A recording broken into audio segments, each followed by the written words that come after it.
sejak kebangkitan ulama bersama pengikut-pengikutnya istiqomah dan setia jaga akidah dan sunnah Rasulullah. Alhamdulillah segala puji baginya ulama bersama pengikut-pengikutnya istiqomah dan setia menjaga agama nusa dan bangsa.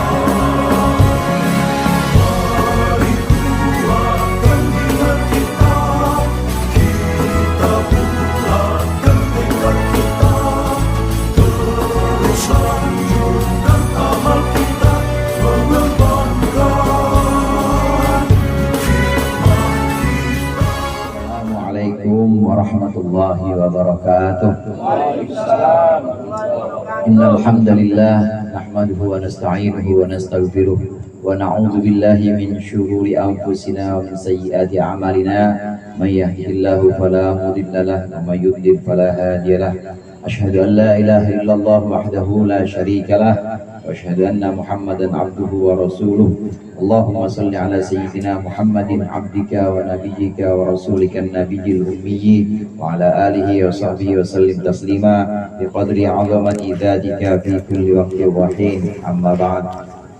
Hadratil afadil al-'azza al-muhtaramin wal mukarramin, para ustaz, para hujjaj, Ustaz Muhammad Tahir, Ustaz Maman, Ustaz Helman, para kepala lingkungan, Bapak RW, Ade, Pak RT Junaidi, ada lagi yang lain, atau segenap pengurus lingkungan dan jamaah Majelis Taklim Al-Hidayah yang dirahmati oleh Allah. Alhamdulillah malam hari ini kita berkumpul di sini dalam keadaan sehat walafiat dan tetap membawa iman dan Islam dalam acara rutinan kita pengajian Majelis Taklim Al-Hidayah sekaligus walimah khitan selamatan dari adik Sobri Sohel Ibrahim Ali, cucu dari Ustaz Tahir. Alhamdulillah sudah dikhitan, sudah dipotong kulupnya. Alhamdulillah, bukti sebagai orang Islam mengikuti syariat Muhammad SAW untuk menyempurnakan juga agama dan juga menyempurnakan juga adab atau menyempurnakan pekerti-pekerti yang memang harus diperlakukan kepada anak-anak kita. Hadirin jamaah rahimakumullah, bicara tentang walimah, walimah ini ada banyak. Dalam Islam itu walimah yang biasa kita artikan sebagai selamatan atau syukuran itu ada 11. Ada namanya walimah al-khurs, pakai kha, bukan pakai ain, bukan walimatul khurs. Ini buat perempuan. Ketika seorang perempuan selesai dari nifasnya, ada selamatannya. Ya kalau mau besar-besaran undang juga selamatan selesai nifasnya. Namanya walimatul khurs. Itu kalau udah selesai nifas, perempuan udah wajib lagi yang demen suaminya. Betul apa betul? Orang udah perek berapa bulan. Nah, walimatul khurs ini buat perempuan aja. Laki-laki nggak ada yang walimatul khurs. Kemudian yang kedua ada yang namanya akikah. Akikah ini laki maupun perempuan juga walimah. Ini bentuk kekah, bentuk satu selamatan atau syukuran seorang bayi laki-laki maupun perempuan. Saya yakin nih jamaah semua udah pada akikah kan ya? Termasuk walimah juga. Ada lagi namanya walimah untuk khitanan. Walimah untuk khitanan yang malam hari ini sedang kita laksanakan, ini juga bentuk walimah, bentuk selamatan, mendoakan anak, mendoakan adik Sobri Suhel supaya menjadi anak yang soleh, amin, bermanfaat untuk kedua orang tuanya dan juga untuk agama, bangsa dan negara. Mendoakan bukan hanya sekedar mendoakan, tapi yang namanya walimah itu pasti ada makanan nih hadirin. Jadi nanti pulang kita nggak lenggang. Kalau lenggang tagih aja. Harus yang namanya walimah itu harus ada sedekahnya.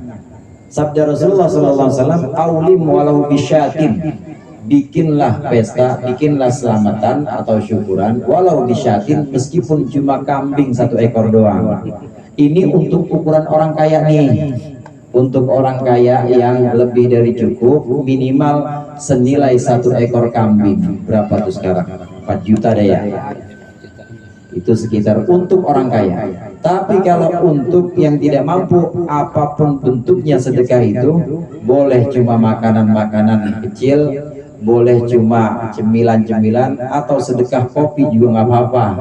Sedekah kopi jamaah diundang, disuruh baca doa, dimintakan doanya untuk sahibul hajat, sedekah kopi dah kasih sama gorengan dikit, boleh juga walimah. Karena ukuran di sini ukuran 1 ekor kambing ini adalah untuk orang kaya. Rasulullah menyebutkan selamatan atau tasyakuran. Walimatul khitan atau walimah untuk khitanan ini juga memang disunnahkan oleh Rasulullah. Selamatan untuk anak yang khitanan, supaya anaknya kita doakan dan juga kita nanti dapat barokah dari makanan-makanan yang insya Allah nanti sudah kita bawa dan sudah didoakan. Ini makanan walimah. Kemudian ada lagi walimah namanya walimatul urs. Walimatul urs ini pesta atau resepsi dan selamatan untuk pernikahan. Bapak-bapak ARW juga udah, bapak-bapak juga, namanya ada bapak semua.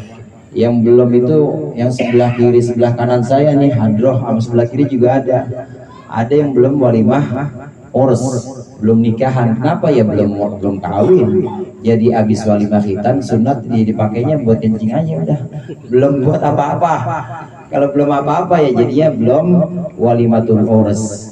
Walimatul urs ini juga sebuah bentuk selamatan. Ada lagi namanya walimatul safar, walimah atau selamatan syukuran dalam rangka orang pulang dari bepergian haji ataupun yang lain. Ini namanya walimatus safar. Hadirin jamaah rahimakumullah, walimatul khitan yang kita laksanakan pada malam hari ini sesuai dengan ajaran Rasulullah SAW, yaitu melaksanakan walimah pertama tadi. Yang kedua yaitu memuliakan anak, bagian dari memuliakan anak. Rasulullah berpesan kepada kita, akrimu auladakum wa ahsinu adabahu. Muliakan anak-anak kita. Muliakan anak-anak kita dengan cara apa? Ketika dia baru lahir, kalau bisa ya kita kekahin. Nanti udah gede sedikit, kalau laki-laki ya di khitan, walimah lagi, selamatan lagi. Nanti udah waktunya nikah, maka walimahin juga selamatan. Ini bagian kita dari memuliakan anak. Kalau kita muliain anak, itu yang mulia sebenarnya bukan anak itu hadirin. Anak itu jadi mulia, anak itu jadi ada kebanggaan sendiri. Dulu gua sama bapak gua, dulu waktu sunatan ini dinaikin macan-macanan, apa namanya itu? Iya kayak macam-macanan. Dulu waktu sunatan gue dinaikin kuda keliling kampung, diarak sama hadroh. Itu jadi kebanggaan anak. Beda ini sama anak yang dari pertama emang gak pernah dipestain sama bapaknya, jauh sama bapak, jauh sama orang tuanya. Maka muliakan anak antara lain adalah dengan walimah khitan ini, dengan mengadakan pesta-pesta. Anaknya mulia, nanti ikut bapaknya juga ikut jadi mulia. Kan ditanya itu, anaknya siapa itu yang sunatan? Oh anaknya Bang siapa? Bang Ali namanya. Iya. Oh siapa? Engkongnya siapa? Engkongnya Bang Tohir. Engkongnya ikut mulia juga. Semuanya keluarganya juga ikut mulia karena memang ngundang-ngundang orang, dan orang pulang ini kemudian ada berkatnya. Ini bagian dari memuliakan anak, maka keluarganya ikut mulia juga. Kalau kita mau memuliakan anak, tentunya kita memuliakan anak bukan hanya memuliakan anak dengan selamatan atau pesta-pesta seperti ini. Nanti kalau sudah beranjak remaja, sudah masanya sekolah, maka harus disekolahkan di madrasah, disekolahkan ya di tempat-tempat atau pondok-pondok yang memang ada ngajinya banyak. Ini bagian dari kita memuliakan anak. Karena tentunya kita memuliakan anak bukan pengen mulia di dunia doang, tapi mulia juga nanti di akhirat. Jangan mulia di dunia tapi nanti di akhirat keblangsat, jangan, naudzubillah. Tapi kita bekali juga dengan ilmu agama. Nabi Ibrahim doanya aja yang kita kenal, Rabbi ja'alni muqimas shalah wa min dzurriyyati. Ya Allah, jadikan aku orang yang mendirikan salat, wa min dzurriyyati, dan juga keturunanku, dzurriyyahku. Jadikan aku dan keturunanku orang yang melaksanakan mendirikan salat. Karena anak itu hadirin, ini adalah generasi, adalah yang meneruskan sholat-sholat dan ibadah-ibadah kita. Kita yang sudah wafat nanti, ketika kita sudah wafat, maka yang meneruskan ruku kita, yang meneruskan sujud kita, yang meneruskan tasyahud atau tahiyat kita, siapa lagi kalau bukan anak kita? Begitu anak kita didik, kita muliakan dengan ilmu agama, dan dia mengamalkan apa yang kita amalkan, sholatnya jalan, puasanya juga nggak pernah putus. Ini nanti kita di alam kubur selaku orang tua, ini akan melihat film atau melihat putaran-putaran amal kebaikan demi kebaikan yang terus kita saksikan. Anak-anak kita jadi anak-anak yang soleh. Nah, dengan ini, dengan rekaman atau dengan film yang diputar terus ketika kita menyaksikannya, maka kita dapat pahala juga, karena itu adalah investasi atau tabungan untuk kita, bagian dari investasi kita supaya kita nanti mendapat pahala juga, karena keturunan kita, anak-anak kita juga melakukan apa yang kita lakukan, yakni amal-amal soleh. Akrimu auladakum, muliakan anak-anak kita dengan acara-acara seperti ini, dengan memberikan pendidikan, dengan memberikan pengajian-pengajian supaya dia bisa sholat, supaya dia bisa puasa, supaya dia tahu ilmu agama. Itu yang penting.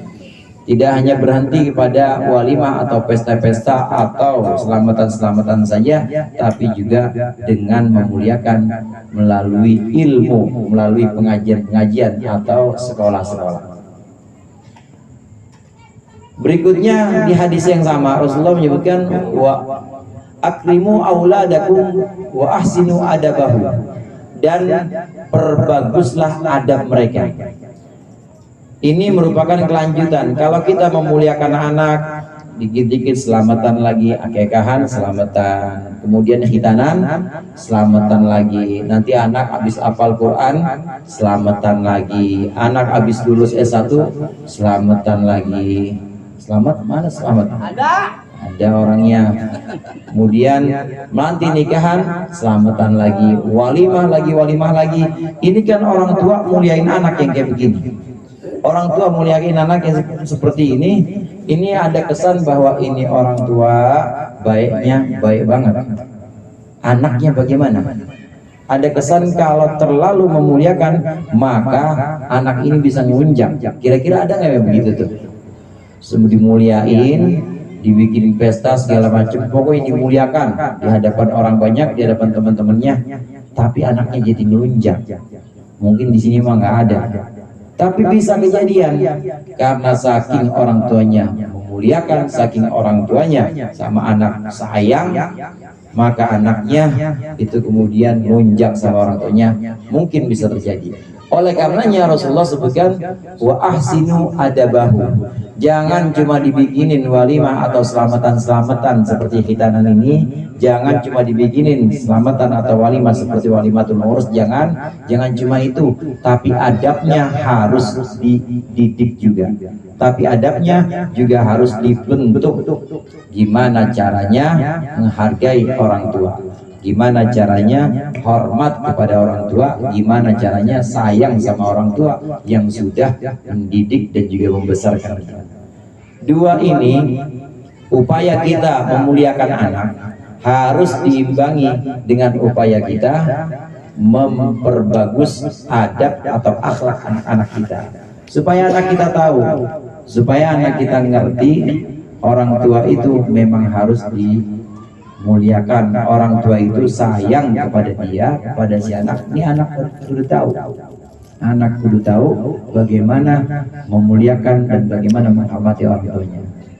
Dua-duanya harus berjalan. Ya, kita muliain juga, kita bikin pesta-pesta, kita bikin walimah-walimah, tapi jangan lupa kita didik juga adab dan akhlak anak-anak kita ini.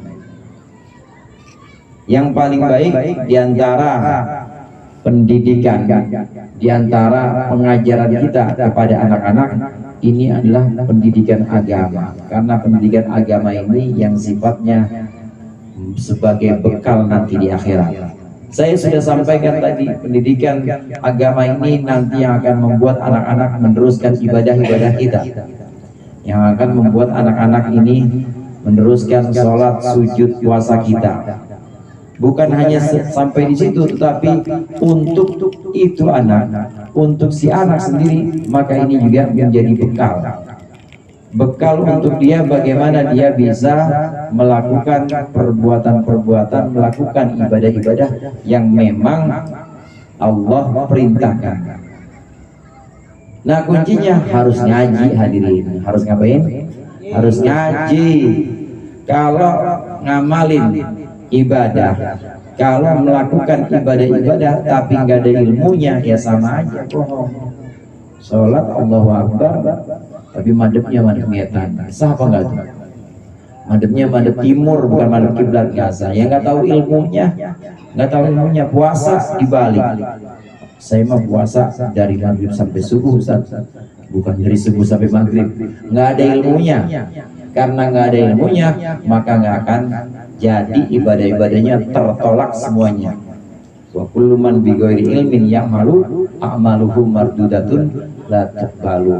Orang yang tanpa ilmu melakukan ibadah ditolak ibadahnya semuanya, nggak tahu ilmunya. Nah, karenanya anak juga harus ngaji, kita juga harus ngaji supaya ibadah-ibadah kita diterima. Anak harus ngaji supaya ibadah-ibadahnya diterima, dan juga kita bebas dari tanggung jawab. Jika kita sudah meninggalkan anak-anak kita, kita tahu bahwa ibadah-ibadah anak kita itu baik, ibadah-ibadahnya sempurna lantaran ilmu. Ilmu mendahului amal. Ilmu dulu, baru kalau udah ada ilmunya, baru amal atau baru berbuat. Kalau nggak ada ilmu, nggak akan bisa berbuat. Ya bisa sih berbuat, bisa melakukan ibadah-ibadah. Bocah kecil juga bisa, namanya gunting rambut bisa nggak? Bocah kecil gunting rambut, Jamir gunting rambut bisa nggak? Bisa. Coba ada kasih singkongnya, gunting sama Jamir. Mir, botak sebelah, emang Jamir bisanya begini dong. Botak sebelah, iya orang bisa timbang gunting doang. Tapi ada ilmunya nggak? Nggak ada ilmunya. Jadi gimana? Ya runyam urusannya, hancur jadinya, rambut kakeknya jadi pada botak. Jadi grepesan karena nggak ada ilmunya. Ilmu mendahului amal. Oleh karenanya, selain doa-doa dalam tasyakuran atau selamatan-selamatan walimah seperti ini, maka harus diteruskan juga dengan memberikan adab, dengan mendidik adabnya, dan juga dengan membekali ilmu-ilmu agama, supaya ibadah-ibadah, supaya akhlak dan juga perilaku sang anak ini benar-benar sesuai dengan yang diajarkan oleh Rasulullah Sallallahu Alaihi Wasallam. Akhir dari yang akan ingin saya sampaikan, kita selaku orang tua, kita juga selaku jamaah pengajian ini tetap harus mengikuti apa yang diajarkan oleh Rasulullah. Kumpulnya kita walimah-walimah seperti ini adalah dalam rangka mengikuti Rasulullah Sallallahu Alaihi Wasallam. Mengundang jamaah pertama ngikutin Rasulullah, karena Rasulullah itu gemar memberikan makan kepada orang-orang. Yang kedua, mengikuti Rasulullah untuk imalatul qulubil ikhwan, yaitu untuk membuat kompak hati keluarga kita. Yang punya hajat kayak Pak RW kemarin, kompak itu. Keluarga yang jauh pada datang semuanya, jadi kompak. Yang punya hajat itu pasti yang keluarga jarang-jarang ketemu datang semua. ngikutin sunnah Nabi, yang kedua yaitu bikin kompak keluarga, yang ketiga niat kita mengadakan walimah, niat kita mengadakan tasyakuran atau selamatan ini yaitu idkhalus surur lil mukminin, yaitu memberikan kesenangan atau kebahagiaan untuk orang-orang yang kita undang. Bahagia kita pulang ada tentengannya, bahagia kita kumpul di sini ada cemilannya, ada kudapannya. Mudah-mudahan bermanfaat, dikurangnya saya mohon maaf, dan mudah-mudahan Allah jadikan Ananda Sobri Suhel sebagai anak yang soleh, dan Allah jadikan kita semua serta orang tuanya sebagai orang-orang yang istiqomah menuntut ilmunya Allah, istiqomah dalam ibadah-ibadah kepada Allah. Allahul muwaffiq ila aqwamit thoriq. Assalamualaikum warahmatullahi wabarakatuh.